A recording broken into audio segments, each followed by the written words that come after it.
Hello friends, this is Aradhana Singh. Study rain में आप सभी का स्वागत है। आज की हिंदी की ये 4th क्लास है। इससे पहले की 3 क्लासेस आप प्लेलिस्ट से जाकर के देख सकते हैं अगर अभी तक ना देखी हो, पहली बार हमारे चैनल से जुड़े हो। और साथ ही साथ चैनल को सब्सक्राइब भी कर सकते हैं। अगर चैनल सब्सक्राइब कर लिया हो तो बेल आइकन ज़रूर प्रेस कर लीजिएगा सब्सक्राइब करने के बाद, और नहीं किया है तो सब्सक्राइब कर लीजिए और बेल आइकन भी साथ ही साथ प्रेस भी कर लीजिएगा। आज का हमारा टॉपिक है व्यंजन। इससे पहले हम लोग स्वर पढ़ चुके हैं। व्यंजन क्या होते हैं, उनका उच्चारण का स्थान क्या होता है, किस आधार पर उन्हें वर्गीकृत किया गया है, आज हम इस लेक्चर में सारा देखेंगे। फ्रेंड्स, सुबह के टाइम आ रही है हमारी क्वेश्चन की सीरीज, तो आप उसे भी देख सकते हैं। रोज सुबह क्वेश्चंस की सीरीज मिलेगी और शाम को आपको ये चैप्टर आपका पूरा कराया जाएगा, कोर्सेज आपके पूरे कराए जाएंगे। अभी हमारा हिंदी के कोर्सेज चल रहे हैं। चलिए आज का क्लास स्टार्ट करते हैं। व्यंजन क्या होते हैं, किसे कहते हैं, चलिए देखते हैं। जिन वर्णों का उच्चारण स्वरों की सहायता से किया जाए तथा हवा कंठ मीन्स गले से निकलकर मुंह में रुककर बाहर आए, उन्हें ही व्यंजन कहते हैं। ये कितने प्रकार के होते हैं फ्रेंड्स, किस आधार पर इन्हें बांटा गया है, चलिए देखते हैं। व्यंजन के भेद कितने होते हैं। मूल विभाजन के आधार पर सबसे पहले व्यंजनों के प्रकार को हम लोग देखेंगे। मूल मतलब ओरिजिनल, सबसे पहले। यह विभाजन सबसे सर्वप्रथम मीन्स सबसे पहले एवं सबसे प्राचीन, सबसे पुराना है। मूल विभाजन के आधार पर व्यंजनों को 4 भागों में बांटा गया है। इस प्रकार व्यंजन मूलतः 4 प्रकार के होते हैं। फ्रेंड्स, इनको 4 कैटेगरी में रखा गया है। सबसे पहले जब बांटा गया तो वो कौन कौन से थे? स्पर्श व्यंजन, अंतस्थ व्यंजन, ऊष्म व्यंजन और संयुक्त व्यंजन। अब सबसे पहले देखते हैं स्पर्श व्यंजन होते क्या हैं, कितने होते हैं।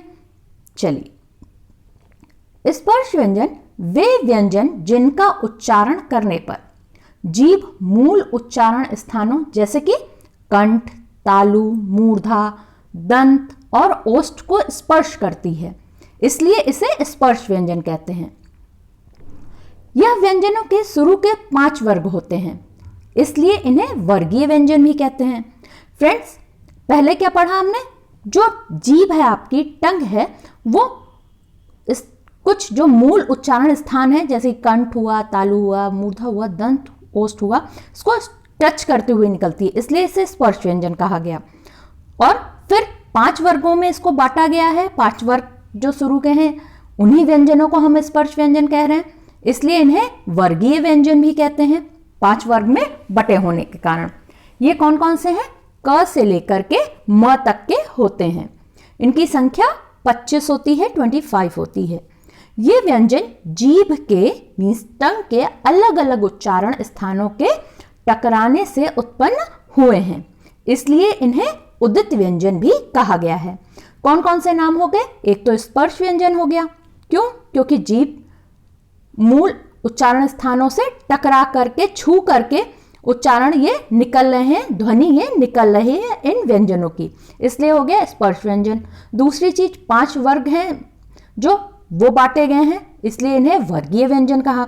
दूसरी चीज जीभ के अलग अलग स्थानों से टकराने से उत्पन्न हुए, इसलिए इन्हें उदित व्यंजन भी कहा गया। अब फ्रेंड्स, ये हैं कौन कौन से? प्रत्येक जो 5 वर्ग हैं, पहले तो 5 वर्ग में है ये, और फिर हर वर्ग में भी 5-5 अक्षर हैं। 5 वर्ग कौन कौन से हैं? क वर्ग, च वर्ग, ट वर्ग, त वर्ग और प वर्ग। क वर्ग में है कौन 5 अक्षर हैं? क, ख, ग, घ और अंगा या अड़ा भी लोग कहते हैं। च वर्ग में कौन से हैं? च, छ, ज, झ और इया। ट वर्ग में है ट, ठ, ड, ढ और ड़। त वर्ग में त, थ, द, ध और न। प वर्ग में आते हैं प, फ, ब, भ और म। नेक्स्ट है हमारा अंतस्थ व्यंजन। जैसा कि नाम ही बता रहा है, अंतः। अंतः का क्या मतलब होगा? भीतर या अंदर, या इंग्लिश में जिसे कहते हैं इनसाइड। जिन व्यंजनों का उच्चारण करते समय जीभ मुंह के किसी भी भाग को पूरी तरह स्पर्श नहीं करती, अर्थात इनका उच्चारण मुंह के भीतर ही से होता है, उसे अंतस्थ व्यंजन कहते हैं। जीभ फ्रेंड्स स्पर्श व्यंजन में छू करके उच्चारण उसका बन रहा था, उसकी ध्वनि आ रही थी। इसमें क्या है, जीभ मुंह के किसी भी भाग को टच नहीं करेगी, नहीं छुएगी, और इसका उच्चारण जो है मुंह के अंदर से ही आ रहा है, इसलिए इसे अंतस्थ व्यंजन कहते हैं। ये है कौन कौन से, ये 4 होते हैं, 4 संख्या है इनकी। कौन कौन से, य, र, ल और व। नेक्स्ट है ऊष्म व्यंजन। ऊष्म मतलब ऊष्मा यहां शब्द से बना है। ऊष्मा मतलब क्या होता है, गर्मी या गर्माहट, हीट। जिन व्यंजनों का उच्चारण करते समय गर्मी उत्पन्न हो, अर्थात इनके उच्चारण में मुख में हवा के रगड़ खाने के कारण ऊष्मा पैदा हो, ऊष्म व्यंजन कहलाते हैं। रगड़ या घर्षण खाने से, मतलब जब भी इसको इन व्यंजनों को बोलेंगे तो जीभ जो है वो टकराएगी, मुंह में हवा जो है वो टकराएगी और उससे घर्षण पैदा होगा और मुंह में गर्मी पैदा होगी।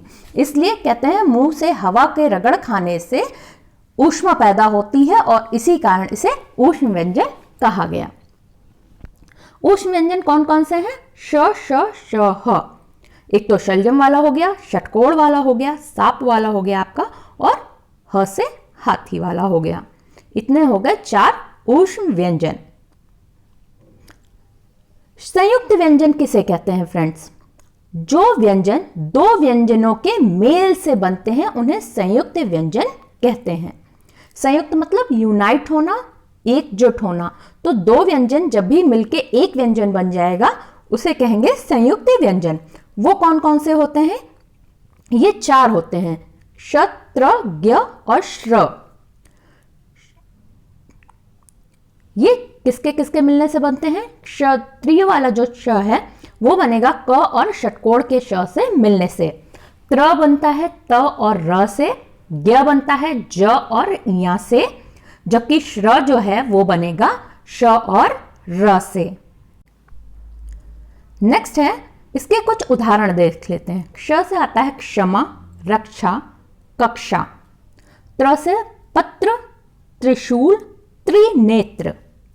ज्ञ से क्या उदाहरण है, ज्ञान, विज्ञान, यज्ञ। श्र से श्रवण, श्रम और परिश्रम। नेक्स्ट है, जो पहले तो हम लोगों ने देखा मूल विभाजन के आधार पर, अब नेक्स्ट है हमारा प्राण वायु के आधार पर व्यंजनों के कितने प्रकार होते हैं।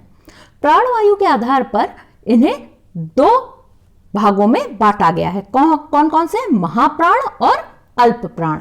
अब सबसे पहले देखते हैं महाप्राण क्या होता है। जिन व्यंजनों का उच्चारण करते समय प्राण वायु अधिक निकले या अधिक प्रयोग हो, महाप्राण कहलाते हैं। इनकी संख्या कितनी है फ्रेंड्स, 14। 5 वर्गों के सम स्थान वाले वर्ण वो कितने हुए, 10। अब जो फ्रेंड्स क वर्ग में कितने थे, 5 अक्षर थे, उसमें जो सम स्थान मतलब 2, 4, 6, 8, 10 ऐसे जो आएंगे गिनती में वो होंगे सम स्थान वाले वर्ण। अब 5 वर्ग थे, क वर्ग, च वर्ग, ऐसे हम लोगों ने अभी डिस्कस किया था, उसके सम स्थान, जैसे कि क के बाद आएगा ख, वो आएगा दूसरे स्थान पर, तो आपका ख दिया है नीचे देखिए। फिर ग तीसरे नंबर पे हो गया, फिर घ आएगा चौथे नंबर पे, तो घ आ जाएगा। प्लस ऊष्म व्यंजन, जो 4 ऊष्म व्यंजन हैं वो भी इसमें आते हैं महाप्राण में। अब इसमें नोट करने वाली क्या बात हुई, सभी ऊष्म व्यंजन और वर्ग के दूसरे चौथे स्थान के वर्ण ही महाप्राण हैं। क्योंकि जो वर्ग है वो 5 ही अक्षर का है, तो दूसरे और चौथे स्थान वाले वर्ण ही इसमें आ रहे हैं महाप्राण वर्ण में, और प्लस ऊष्म व्यंजन जो 4 हैं। नेक्स्ट है अल्प प्राण। जिन व्यंजनों का उच्चारण करते समय प्राण वायु महाप्राण की तुलना में कम निकले या कम प्रयोग हो, अल्प प्राण कहलाते हैं। इनकी संख्या 19 है। 5 वर्गों के उधर महाप्राण में सम स्थान वाले थे, अब इसमें क्या है, विषम स्थान वाले 15 आ गए और अंतस्थ वाले 4 आ गए। अब इसके कौन कौन से आ जाएंगे, पहले और तीसरे और 5वें स्थान के जो वर्गीय वाले थे 5 वर्ग के, वो कौन कौन से होंगे। जैसे पहले स्थान पे क्या आएगा, क वर्ग का क आएगा, फिर तीसरे पे आएगा ग और पांचवें पे आएगा अंगा या अड़ा। ऐसे ही च वर्ग के क्या आएंगे, च और ज और इया। और सारे अंतस्थ वाले व्यंजन कौन कौन से, य र ल व। ऐसे ही हो जाएंगे कितने, 15 + 4 = 19। तो अल्प प्राण वाले कितने होते हैं, 19 होते हैं। जो कि सबसे अच्छा ये है, आप रट्टा मत मारिए, कॉन्सेप्ट को समझिए। महाप्राण में सम स्थान वाले 2 4 वाले आएंगे जो वर्ग में आएंगे, और प्लस आपके ऊष्म व्यंजन। और इसमें अल्प प्राण में 5 वर्ग के विषम स्थान वाले, 1 3 और 5 स्थान वाले, और प्लस अंतस्थ व्यंजन। नेक्स्ट है स्वर तंत्रियों के कंपन या घोष के आधार पर व्यंजनों के प्रकार। घोष के आधार पर व्यंजनों के प्रकार कितने भागों में बांटा गया है, 2 भागों में, घोष या सघोष व्यंजन, अघोष व्यंजन। घोष या सघोष व्यंजन क्या होते हैं, इन व्यंजनों का उच्चारण करते समय स्वर तंत्रियों में अधिक कंपन हो, घोष या सघोष वर्ण कहलाते हैं। फ्रेंड्स, इसकी संख्या कितनी है, 20 है।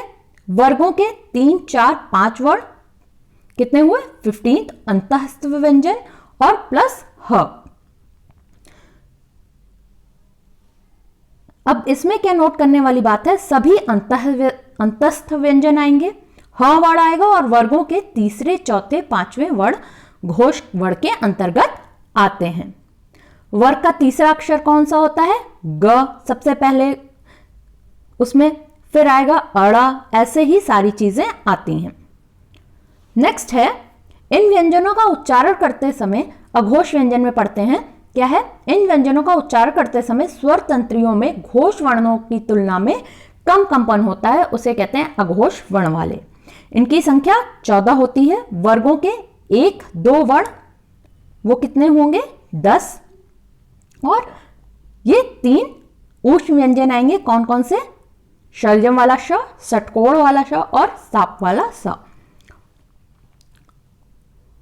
नोट वाली करने की वाली क्या पॉइंट है, ऊष्म तीनों व्यंजन वर्ण और वर्गों के पहले दूसरे वर्ण अघोष वर्ण के अंतर्गत आते हैं। अर्ध स्वर क्या होता है फ्रेंड्स, किससे कहते हैं और ये कितने होते हैं, इन्हें हम लोग चलिए देख लेते हैं। ऐसे व्यंजन जिनके स्थान पर स्वर प्रयोग करने के उच्चारण में अंतर नहीं आता, ये रिप्लेस अगर कर दिए जाते हैं, ऐसे स्वर और उच्चारण में कोई डिफरेंस नहीं होता, अर्थात इनका स्थान स्वर ने ले लिया हो, या यह कह सकते हैं कि इनके जगह स्वर प्रयोग कर सकते हैं, इसलिए इनको अर्ध स्वर कहा जाता है। य और व अर्ध स्वर हैं। य के स्थान पर बड़ी ई का प्रयोग और व के स्थान पे आ का प्रयोग करते हैं। उदाहरण कैसे है, जैसे गई, ग और य पे बड़ी ई की मात्रा लिखिए, या ग और बड़ी ई लिखिए, दोनों का है उच्चारण क्या आता है, गई। मिठाई, मिठाई में य पे बड़ी ई हो या मिठाई में बड़ी ई लिख दीजिए, दोनों का उच्चारण मिठाई ही होता है।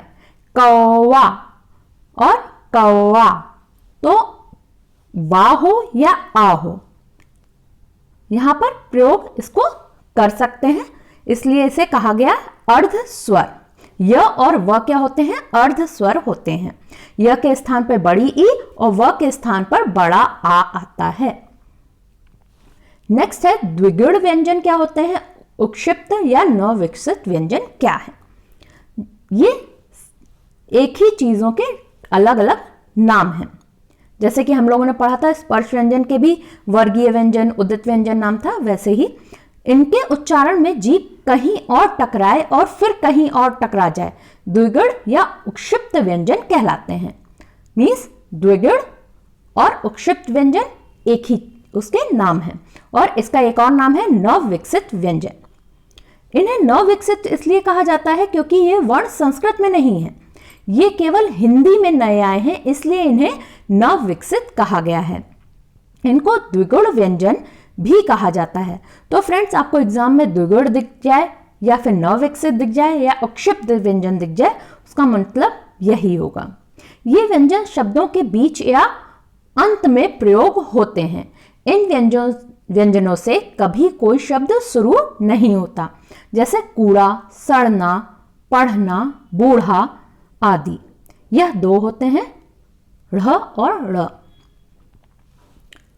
द्वित्व व्यंजन क्या है?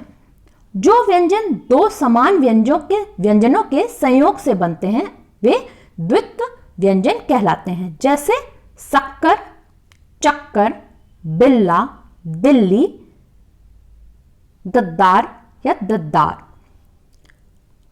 आदि। फ्रेंड्स, जैसे आप देख सकते हैं शक्कर में दो व्यंजन मिले हैं, आधा क और पूरा क। ये बनके द्वित्व व्यंजन बन रहा है। नेक्स्ट है आगत व्यंजन क्या है?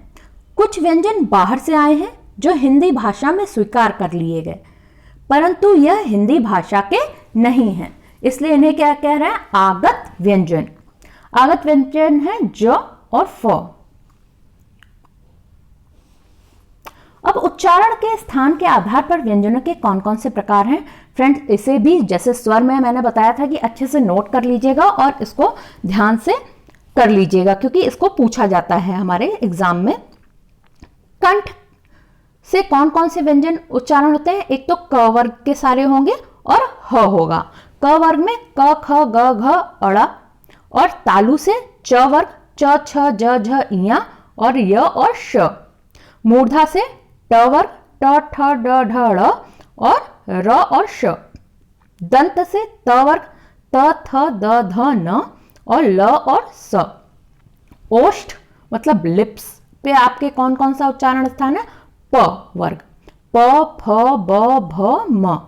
दंत प्लस ओष्ठ मतलब दांत और लिप्स या होठ, व। नेक्स्ट है अयोग वाह किसे कहते हैं? ऐसे वर्ण जिनका मेल ना तो स्वर ना ही व्यंजन से हो पाया हो, उन्हें कहते हैं अयोग वाह। ये स्वर नहीं है, परंतु इनकी भी स्वरों की तरह मात्राएं होती हैं, अतः इन्हें स्वरों के साथ लिखा जाता है। ये स्वतंत्र रूप से प्रयोग नहीं किए जाते। ये कौन कौन से हैं अयोग वाह के प्रकार? इनकी संख्याएं दो हैं, ये वर्णमाला से बाहर हैं। और ये दो प्रकार कौन कौन से हैं? एक तो है अनुस्वार और दूसरा है विसर्ग।